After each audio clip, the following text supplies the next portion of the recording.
Hi, everybody. This is Marilyn. Do we have any audio? Hello? Maybe we do.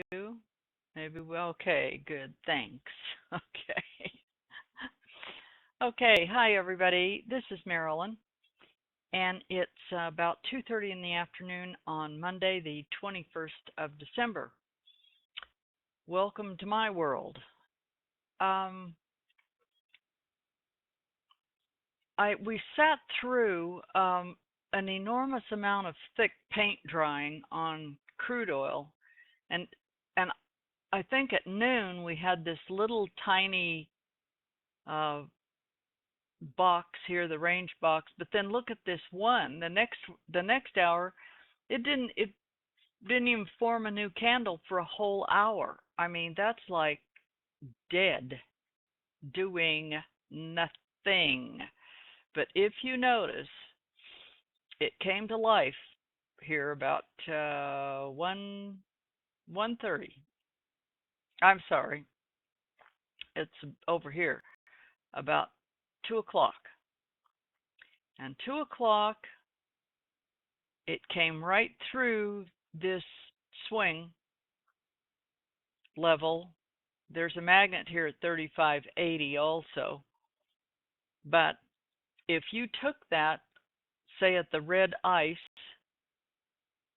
or a couple ticks above it, or 3 ticks above the swing, or whatever your personal rules are, then the question becomes, okay, where is it likely to go? Given the time of day is 2 o'clock. What do we know about open outcry? Closes at 2:30. So we also know, because Daryl's told us in several of those videos, towards the end of the day, most markets will likely take a run back towards settlement. Since we had a greenie, we had the swing breakout. Then if you're asking yourself, okay, if I take this trade, is there enough room in here? If you're doing 10-tick scalps, certainly. But if you're looking for more, the likelihood that this would go to settlement being that close, given the time of day, is significant. So if you got in, let's say around 35.80 and out at 36.05, that's this short little distance right here is a 25-tick trade, and that's well worth. 25 ticks in crude oil is well worth taking that trade, and it's a no-brainer. So I thought they might be trying to close this gap on Brent, but it doesn't look like that's too successful right now.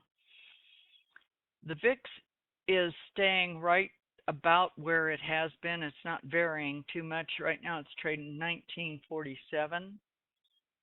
And we have bonds have sold off a little bit in the last couple of hours.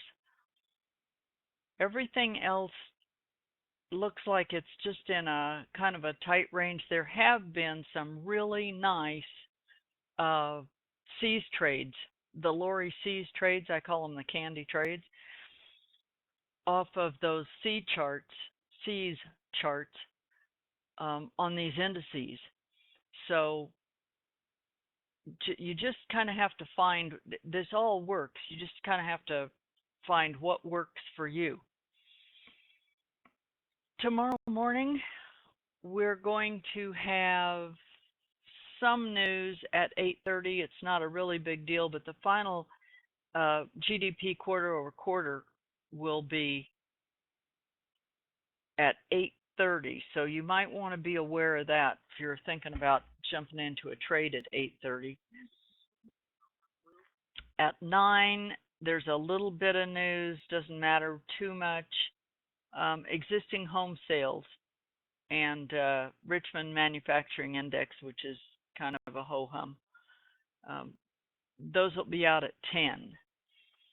But then the next day, we'll be back to having a crude oil inventory day and all that normal. Wednesday and Thursday, there will be some news. So I hope everybody is getting a feel for these new charts and this some of this new stuff that we have. There will be a little bit more that is rolled out very shortly, I think, and um, and then we'll see for the first of the year. I strongly encourage you, if you have not already, to be getting your trading plan and exactly the markets that you want to work on with what kind of charts, with what hours that you want to trade. Take special note of the top and the bottom of the hour. Um, if there's going to be some changes, not always, certainly there's nothing always in trading, but the most likely time for a move, a change, is at the top or the bottom of the hour. And this is sure a lesson for today from this swing. It just crude oil just came right up off there, got all busy about that at 2 o'clock. So, anything anybody needs any help with, be sure and let somebody around here know, because we're all here to help each other and learn. So with that, this has been my view from my world in Apex land, brought to you by Apex Investing. I'll see you in the morning.